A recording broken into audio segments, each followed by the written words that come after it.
75 dates qui affichent déjà presque toutes complets. Car une tournée de Sardou, c'est à chaque fois un événement majeur qui suscite l'enthousiasme de ces millions de fans à travers la France. C'est le cas de Fabien.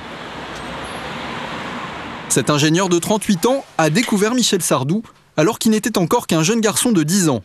Depuis ce coup de foudre, il consacre à son idole une grande partie de son temps libre. Depuis plusieurs années déjà, il s'occupe du Club Sardou, un site particulièrement apprécié par les fans du chanteur. On y trouve un petit peu de tout, à la fois sa biographie, qui a été écrite par des fans qui m'ont aidé, mais aussi en référence tous les passages télé qu'il a pu faire dans sa carrière, enfin tous ceux qu'on connaît, tout du moins, tous les articles de presse, tous les livres, tous les disques. On essaye d'avoir une ambiance un petit peu comme le fan club qui a fermé ses portes en 95.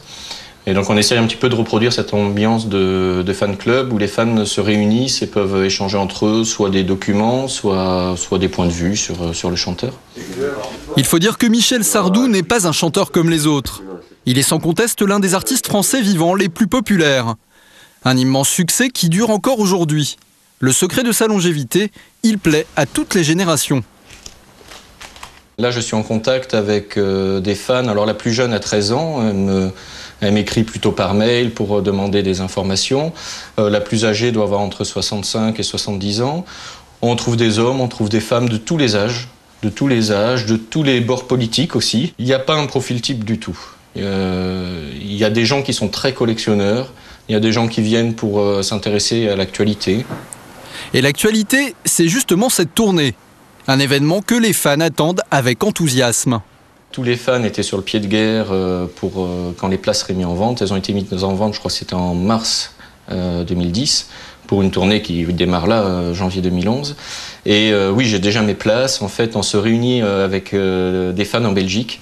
Il y a beaucoup de fans très fidèles en Belgique. Et on aime bien y aller en groupe. On mange au restaurant soit avant, soit après. Ça nous permet aussi de se rencontrer, de discuter. D'ailleurs, aujourd'hui, Fabien a donné rendez-vous à un autre fan. Ah, salut Pierre. Salut Fabien. Ça va? Bah vas-y, entre, je t'en prie. Je te remercie. Ça va bien? Je vois que t'as amené des choses. Allez. Pierre est venu apporter à Fabien quelques documents pour enrichir le contenu du site. Laisse-moi vivre, donc on est sur 71. Pierre n'a que 20 ans et ses idoles dans la vie ne s'appellent ni Benabar ni David Guetta. Sa passion à lui, c'est Michel Sardou, dont il connaît le répertoire sur le bout des ongles.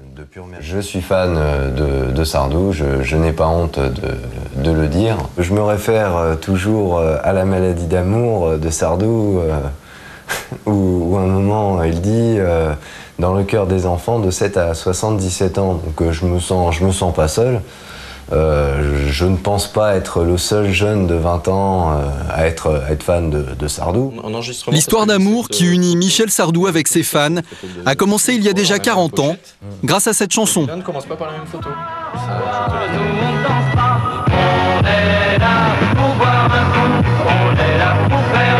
Nous sommes en 1970 et les bals populaires vont propulser Michel Sardou au rang de star. À l'époque, on peut carrément parler de phénomène de société, comme nous l'explique Jean-Pierre Pasqualini, spécialiste de cette période.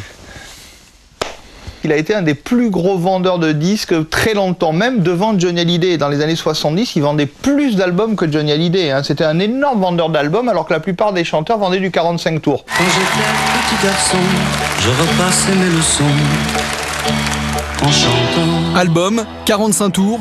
À l'époque, tout ce que touche Sardou se transforme en or. Chaque nouveau morceau devient un classique, en chantant, La maladie d'amour ou encore La Java de Broadway. Au total, Sardou va vendre plus de 80 millions de disques. Le secret du succès ?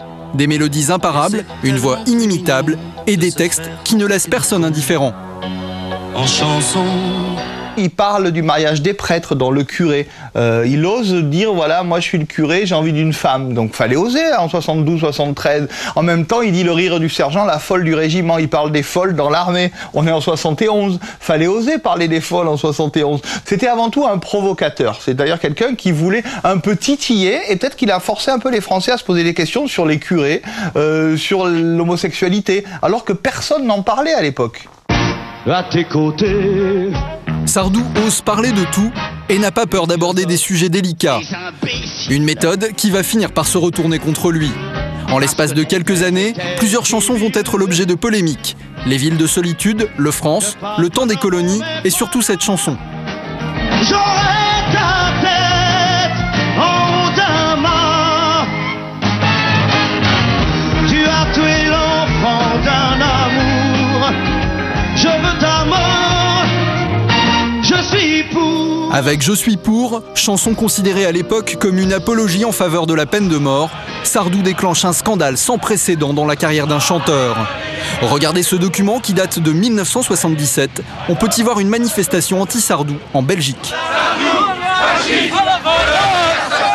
Je trouve que tous ces textes sont fascistes et incitent à des actes que je trouve complètement contraires à l'être humain. Il y a eu des manifs, des attentats à la bombe, des vraies bombes qui ont été découvertes dans les salles de concert. Hein.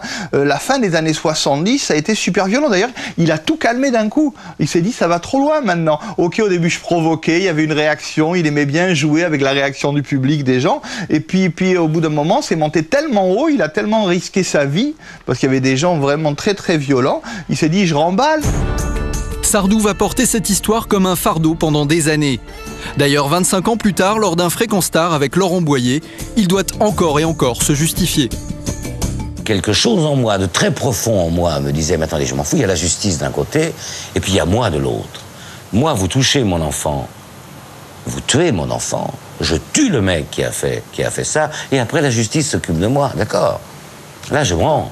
Voilà ce que disait la chanson.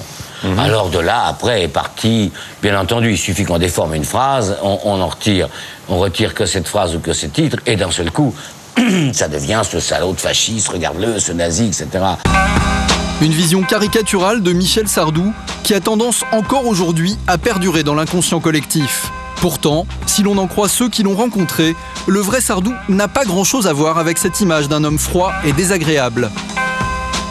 Je pense qu'on a envie de le cataloguer, les médias, dans les mecs qui font la gueule, qui sont froids, qui sont de droite, etc. Moi, je lui ai parlé de certains textes que je trouvais pas terribles. Il n'est pas du tout vexé. C'est quelqu'un qui a beaucoup de recul sur lui, d'humilité. Il se la joue pas. C'est pas du tout un mec frimeur. Il y a beaucoup d'artistes, quand on va les interviewer, ils vous prennent de haut. Pas du tout. Et Sardou, il pourrait prendre de haut, hein, parce que c'est colossal, sa carrière, colossal.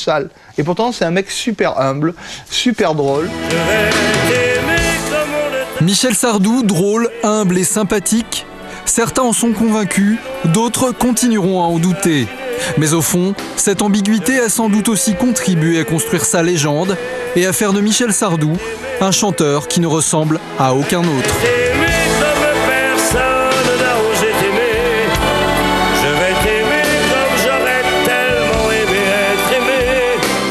Je vais t'aimer.